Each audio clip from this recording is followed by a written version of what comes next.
Hello and welcome to On Track Coaching. Now, last week I spoke about reclaiming your mind. And that might have been quite challenging for some people because we've become so used to reacting and just thinking with our emotions that to stop and slow down and look for the facts and then think from a more rational point of view is quite difficult, more difficult than I think we realize. You know, we do live in a world that is so emotionally reactive. And nowhere is that more true than in the area of health. What you probably don't fully realize at this point is that most of your health choices are emotionally based and not really based in any objective facts. And those things that you think are based on objective facts, those facts themselves are appeals to emotion because they probably paint you with some idealized view of the future and then you decide according to that. So it's still kind of emotionally based. Now, if we look around in the world today, it's not hard to see that the health of the average individual is in trouble. We have chemical interventions where symptoms are being treated rather than the root cause. We have rampant inflammation where people are suffering from all kinds of aches and pains which are going untreated but are a result of diet. We have obesity, and I know that's a controversial topic thanks to the body positivity movement, but whether you like it or not, the objective truth is that obesity is bad for your health. We have metabolic conditions like diabetes and thyroid and cancer and all kinds of other metabolic conditions. And we are aging badly. I think people are becoming far too passive and getting old before their time for reasons of poor health choices. And so what you'll find is that most people, maybe you, are living in a state of low energy, mood shifts, sleep problems, and poor immune response. Now, we didn't just wake up one day and find ourselves in this position. This is something that has happened slowly over a long period of 100 years or so. And what's happened is there have been changes made to our diet. And these changes weren't made in order to make us sick. That was never the intention. They were made for convenience sake and for profit's sake. In other words, our health has been sacrificed on the altar of convenience and profit. Now, I want to give you a basic history lesson on what's happened to our diet over the past 100 years. Some things I might get out of order, and there are some things that I'll miss entirely, but I'm just going to give you the main things that I personally believe have happened to our diet over the past 100 years that have had the biggest and baddest impact on our personal health. So let's go back to 1938. There were two brothers, the Kellogg brothers. Yes, the Kellogg brothers, you know, Kellogg's cereal. And these two brothers were given the job of creating a rather bland but nutritious food substance for the nearby Battle Creek Sanitarium in Michigan. It was a Seventh-day Adventist sanitarium. And so they were providing this food stuff because, you know what? They just needed a easy to produce, cheap food substance that they could just give to their patients in the sanitarium. And I'm sure it wasn't the greatest thing for their health, but here we are. And so one day they left this wheat paste overnight and it went stale. So rather than throwing it away, the next day they passed it through the food processing rollers, and what they discovered is that it formed or broke apart into flakes. So they baked the flakes and found that what they were given was like a crunchy, flaky, yes, okay, cereal. And it was very popular with the inmates. And so that was the birth of the cereal industry. So they took corn and they passed it through the same process, and then we had cornflakes. And so they added sugar to the mixture to make the cornflakes more appealing and more palatable. And back then, I don't think they really understood, maybe on some level, but I don't think they really understood just how addictive sugar is. And so began our shift from a more healthy, balanced diet of meat and some vegetables and just whole foods into a predominantly grain-based diet. Now, we've been eating bread for centuries and centuries, but wheat was never the focus of the human diet. But with the birth of the cereal industry, we made a shift to cereals and grains becoming one of the most important parts of our diet. Well, important because we were told it's important. You know, breakfast is the most important meal of the day. That was just a marketing slogan that was invented by the Adventists. It wasn't invented by the Kellogg's brothers, but boy, did they use it, and did it help them to sell more breakfast cereal. And so breakfast, being the most important meal of the day, entered into our vernacular, and now it's accepted as a fact. But it never was a fact. Before we started eating breakfast, because breakfast was never really a part of the human diet, before we started eating complex carbs with sugars for breakfast, we were eating more savory things like meat and eggs and bacon and things like that for breakfast, and we were healthier for it.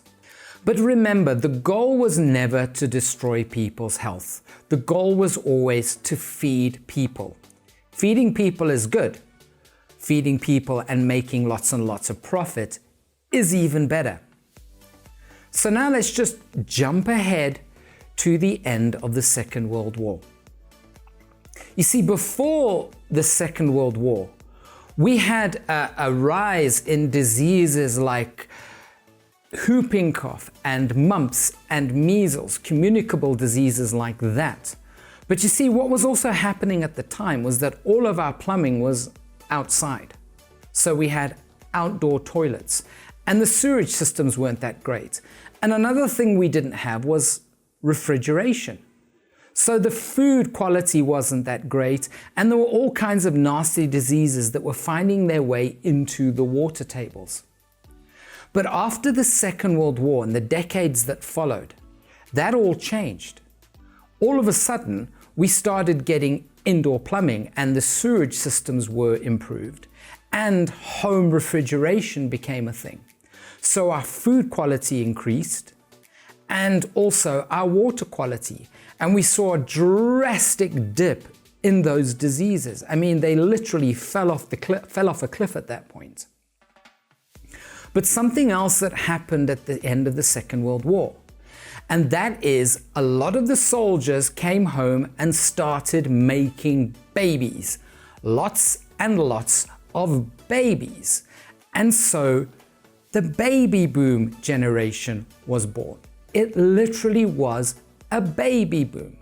And all of a sudden, the Western world had so many more mouths to feed. And not only that, people were living longer as well.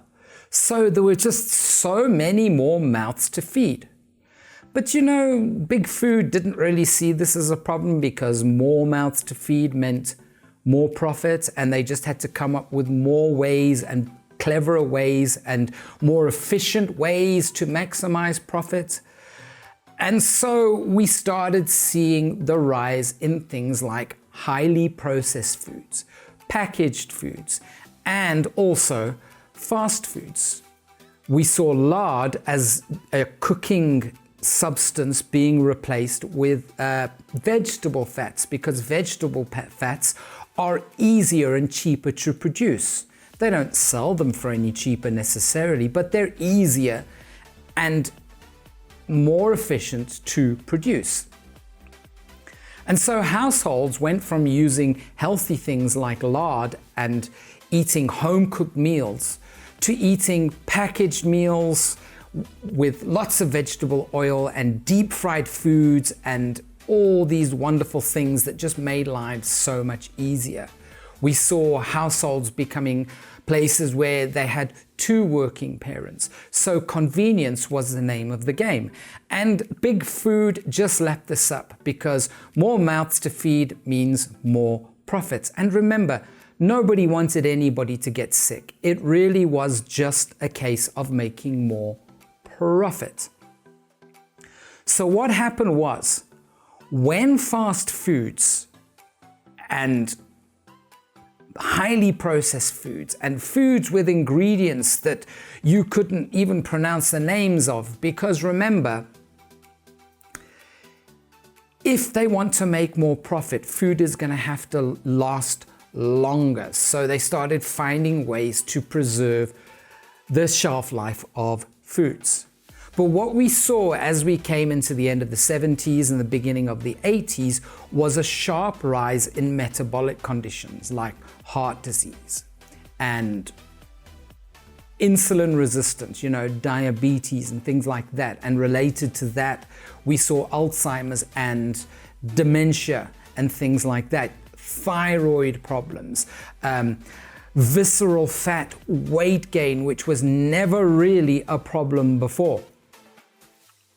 But there were 2 main things that happened over the period of the late 60s into the early 80s. And those were 2 key studies that came out, which I believe had possibly the biggest impact on our food supply and on the state of our health today. The first was in the 70s was a study that was done on salt. And it was shown in that study that salt was the cause of high blood pressure. And so salt was demonized. But the problem is that study made a critical error. It took correlation and called it causation. You know the fallacy, correlation is not causation? Well, that's what they did. But the other problem was that was a small sample size of people, and they didn't really look at other influencing factors. You can look into all of this yourself. But salt was demonized. The thing about salt is that it is crucial for electrolyte balance as well. But now you had people cutting salt entirely out of their diet. Well, I would agree that too much salt is not a good thing. Just the right amount is a very, very good thing. Cutting it out is a terrible thing. But that's what happened. And so salt was demonized.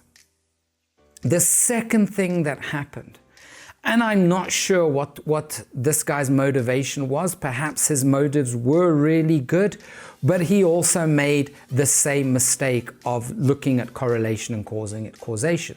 And it was a chap by the name of Ansel Keys, who did a studying, just to make a long story short, studying the Mediterranean diet.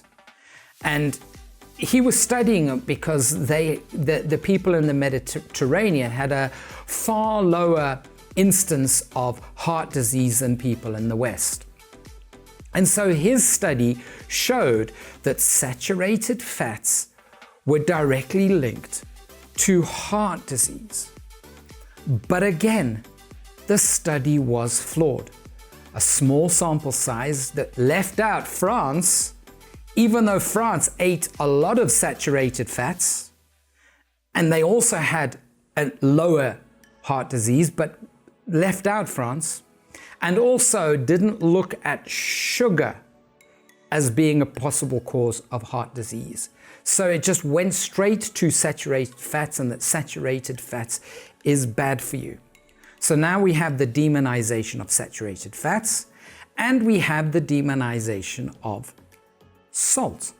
So salt and saturated fats are out, carbohydrates are in. So what the scientists decided to do, which they thought was very clever, is if we're eating more and more wheat, and we can sell more and more wheat, but wheat doesn't have much nutritional value, what if we start adding chemical isolates to the cereals and to the bread. We call it fortification. But the problem is with this, is that isolated vitamins, chemical isolates, are not very well absorbed in the body. I'm sure you've experienced this where you'll go and buy some cheaper vitamin B supplements, and then when you go and pee, it's bright orange. That's because your body's not absorbing the vitamin B. Not much is making its way into your bloodstream. It's just being flushed out of your system. So what people were doing is they were eating these fortified foods, thinking they were getting all the necessary vitamins and 27 vitamins and amino acids and this, that, and the other. But in reality, they were just becoming more and more malnourished because those vitamins weren't making it into our systems. So the human population started eating a lot more wheats and grains.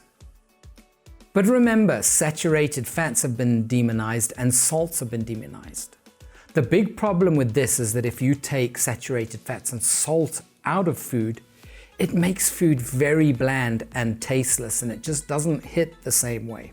So they cut out the saturated fats and the salt, and they added sugar, and they called it low fat. And the low fat industry as we know it today was born.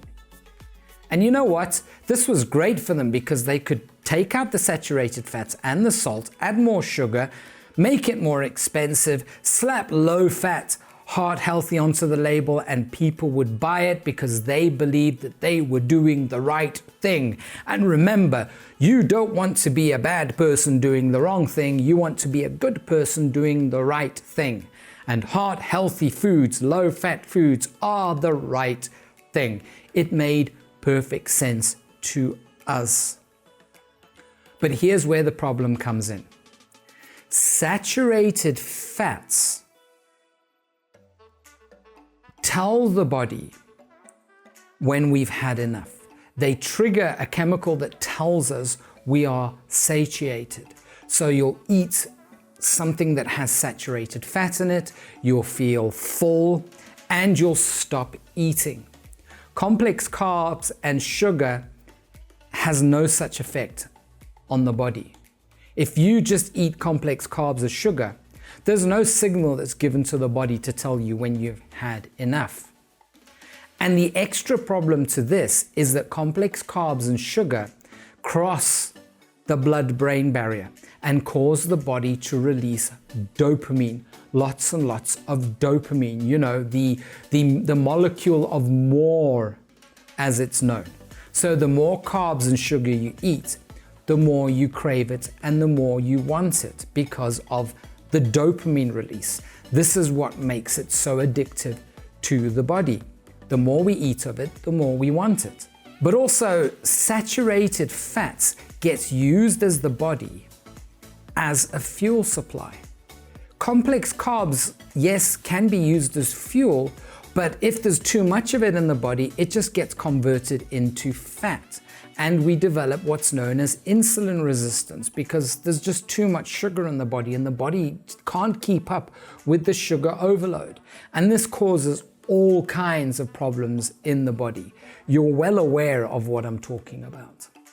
There were lots of other things that happened as well, such as products that are based on vegetable oils, which is essentially just a industrial waste product. You know, like margarine and things like that. You know, how we ever thought that eating these things would ever be good for the human body, I don't know. But if you're just like every other normal person on a normal Western diet, you've probably noticed that your energy levels aren't great. Your mood swings, your sleep isn't as good as it should be, and your immune function isn't that great either. But instead of treating your problems at the root, which is your diet, we get given chemical interventions to treat the symptoms. Again, I do think that the pharmaceutical industry certainly started with good intentions. But as the ball got rolling and these companies became these huge private monoliths with shareholders, the focus really became more on coming up with clever products to make more money. And it's always a case that money is the goal. So what is the solution for you? I know it seems quite daunting that there are all these things that are just weighed against you and you don't know what to do about it. And there's so many diets that you can pick. And trust me, every single diet has its valid reasons and its emotional reasons why you should be on that diet. I mean, there's so much to choose from. You could become a vegan, you could become a carnivore, you could go on the keto diet, you could go on the paleo diet, you could go on the Atkins diet, and you could try this and you can try that.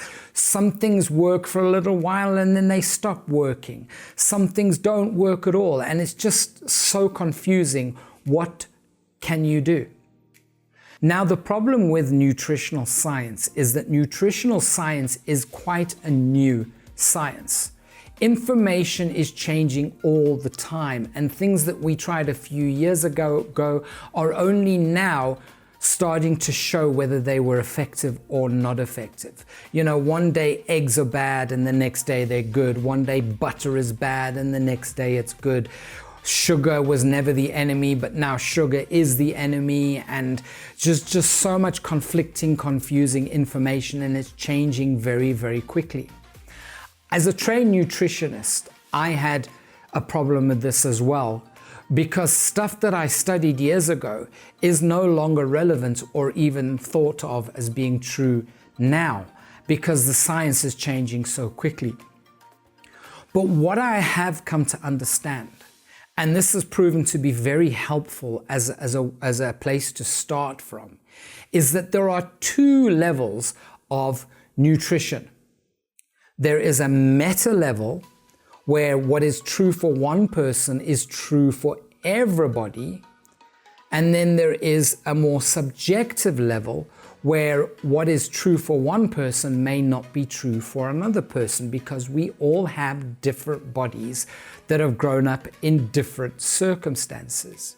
So let me give you some examples. So on the meta level, it's true that highly processed foods are bad for everybody. It's true that too much sugar and too many complex carbs are bad for everybody. It's true that vegetable oils specifically used for cooking are bad for everybody. So there are these umbrella principles that you can apply that will work for you because they work for everybody. And you can start there, you know, cutting out highly processed foods, drastically reducing your carbs and sugars, avoiding vegetable fats, and making sure your water is as clean as possible. These are things you can do that are just true for everybody. But then on the subjective level, and here's where I want to focus now. There are things that will be true for you that are true for very few other people, which means that your diet could be as unique to you as your fingerprints, because what works for you and what works for somebody else might be two very, very different things. So let me give you some examples. And here's where you're going to have to separate emotions from facts. I know some people who do very well on a predominantly vegetarian diet. I do well on a predominantly meat-based diet. It's just what works for them doesn't work for me, and what works for me doesn't work for them. But how do you find out what works best for you? Well, a simple but potentially costly way of doing this is to go to the doctor and get a blood panel done, and then look at the results and find out what your body is deficient in and just start filling those gaps. Find out if there's something going wrong and adjust accordingly. And that is a really good place to start as well. But there's an even better place to start. and I call it the 4 pillars of well-being. If you think of well-being as a table being held up by 4 legs, if one of those legs is missing, then the table is uneven and you don't have well-being. And at the root of this well-being is going to be your diet. So here are the 4 pillars. And as a caveat, bad days and off days are allowed. We all have bad days and we all have off days. I'm talking about the norm or the average. Number 1, how are your energy levels? Are your energy levels good? Do you have enough energy to carry you through the day without hitting a slump in the afternoon and feeling drained and having brain fog? Do you have enough energy? Number 2, how is your sleep? Are you falling asleep relatively easily? And if you do wake up during the night, are you getting back to sleep relatively easily? Are you getting enough sleep? Is your sleep quality good? Number 3, how is your mood? Is your mood on average pretty good, pleasant, okay? Or are you having mood swings and finding yourself just irritable a lot and not feeling great and just not in good spirits at all? Is your mood predominantly even if not good? And also, if you get knocked off, in other words, if you have a down day or something happens that puts you in a bad mood, do you recover quickly and are you able to regulate and recover quickly? And the last one is your immune response. Do you never get sick? Or if you do you recover quickly? Or do you find yourself to be getting sick quite often and having just niggly things that won't go away? And if you do get sick, it takes you a long time to recover. Okay, so if all those 4 pillars are in place, then keep doing what you're doing. Especially if you're older. It's easier to have these things in place when you're younger because you have the power of youth behind you. But when you get older, if those 4 pillars are in place, then keep on doing what you're doing because you're doing the right thing. But if one of those pillars is down, you have to look at your diet. I mean, yes, you should be exercising regularly as well, but in this video, I'm talking specifically about your diet. Is it possible in today's world to have all of those pillars up and to have well-being? Well, yes, it is. I'm 53 and my energy is great. My sleep is great. My mood is just about always good. And I never ever get sick. So yes, it is possible.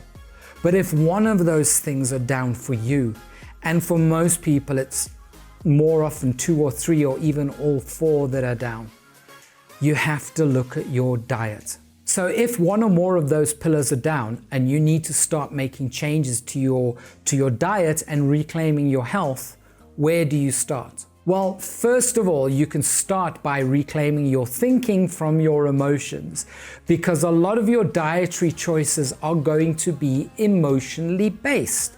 You know what I'm talking about. You know, you're not eating saturated fat because of emotional reasons, or you're on this diet because of emotional reasons, or you're eating complex carbs because they make you feel good because emotional reasons, or you are not eating something because it makes you feel guilty or something like that, emotional reasons, or you're having that second piece of cake because emotional reasons. Are you seeing now how much emotional choices are in your food choices? What about the meals you eat at night? Are you not feeling great because of whatever reason, so it's just easier to pop something in the microwave that has all kinds of weird, funky ingredients in it, or 2-minute noodles or some garbage like that because of emotional reasons? Are you eating not for nutrition's sake, but because you want to feel good? That's an emotional reason, and that's what you have to reclaim your mind from. Okay, so you understand now how emotions impact your dietary choices. So beyond the emotional reasons, what you can start doing to reclaiming your diet is you can start applying those meta principles that I spoke about earlier. Stay away from high processed foods. And they're easy to identify because they normally come in a plastic packet and have lots and lots of ingredients that have names you can't pronounce. Start going back to good old home cooked meals with ingredients that you can identify. You can make sure that you're getting your water from clean sources, and that means not drinking water from the tap. I know it's easy just to turn on the tap and get water, but that water is full of all kinds of things that you don't want to have in your body.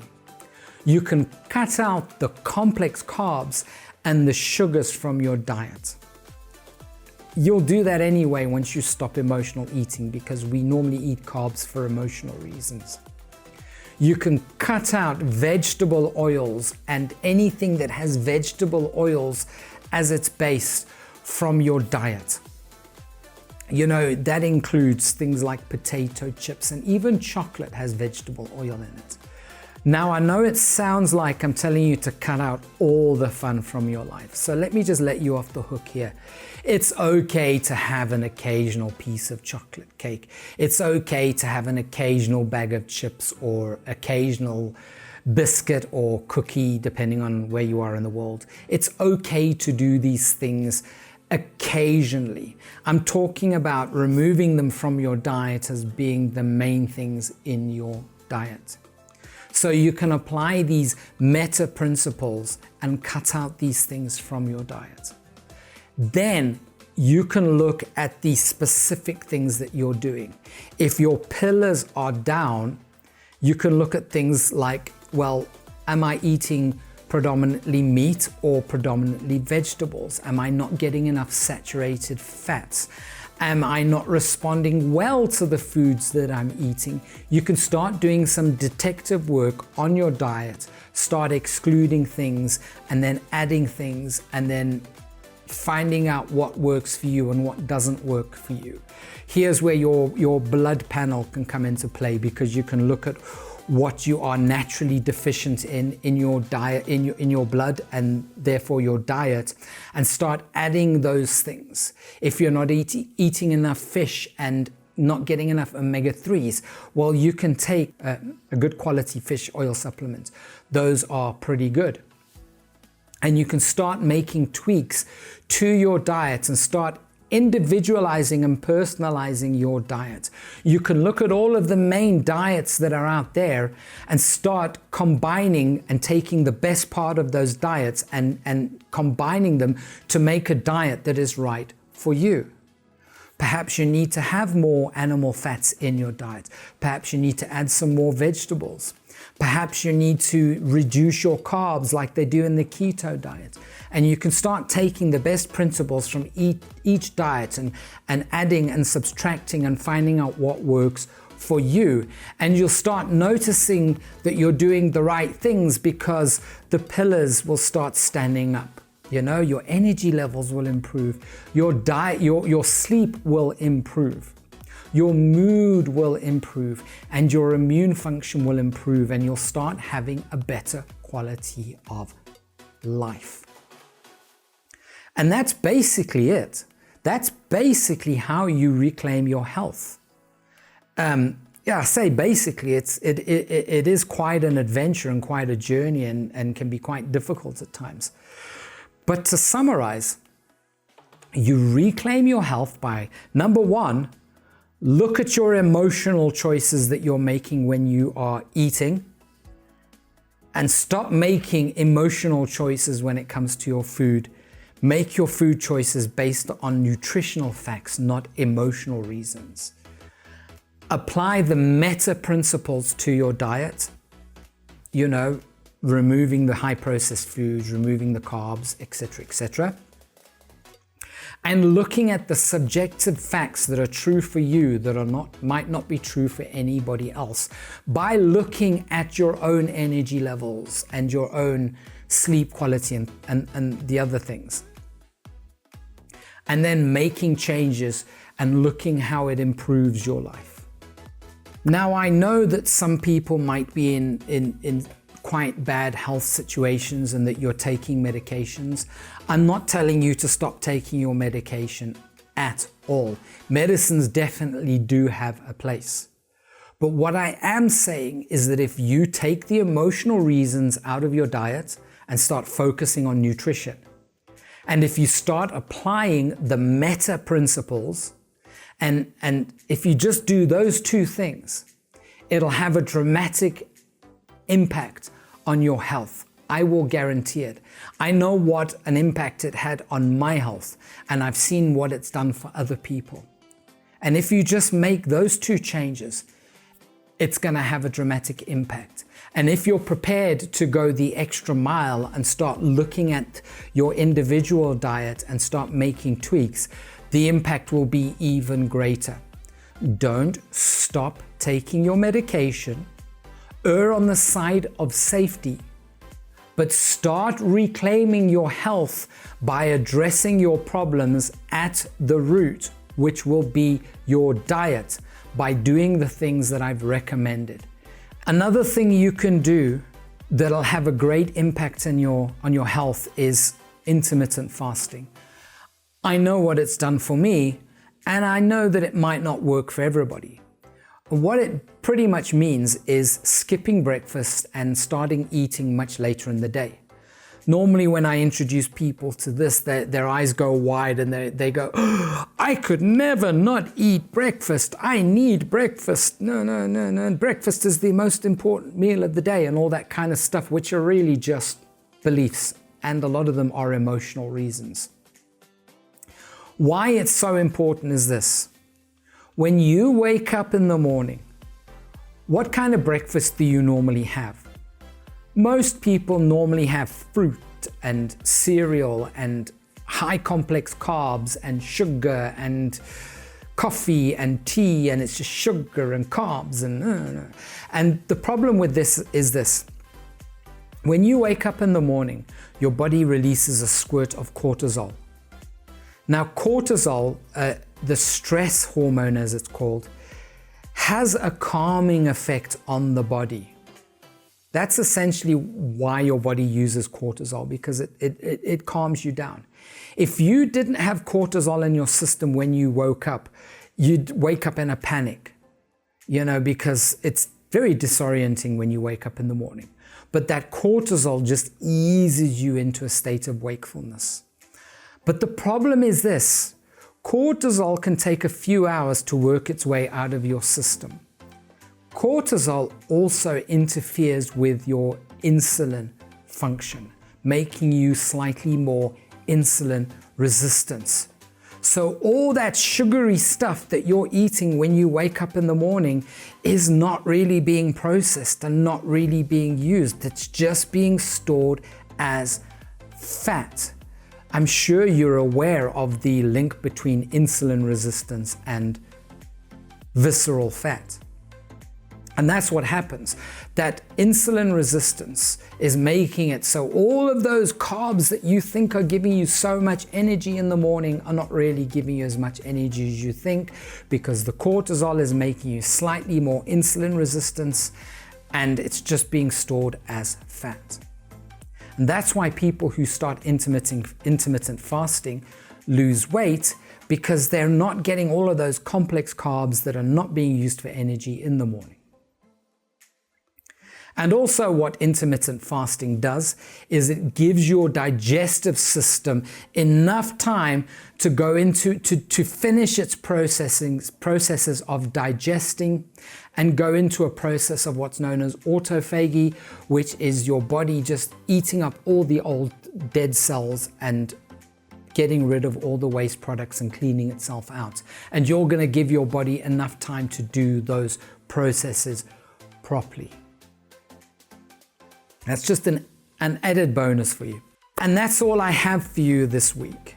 Reclaiming your health is quite simple, but not necessarily easy, because you're going to be breaking a lot of habits and cutting out possibly the biggest thing you do for emotional comfort, and that is emotional eating.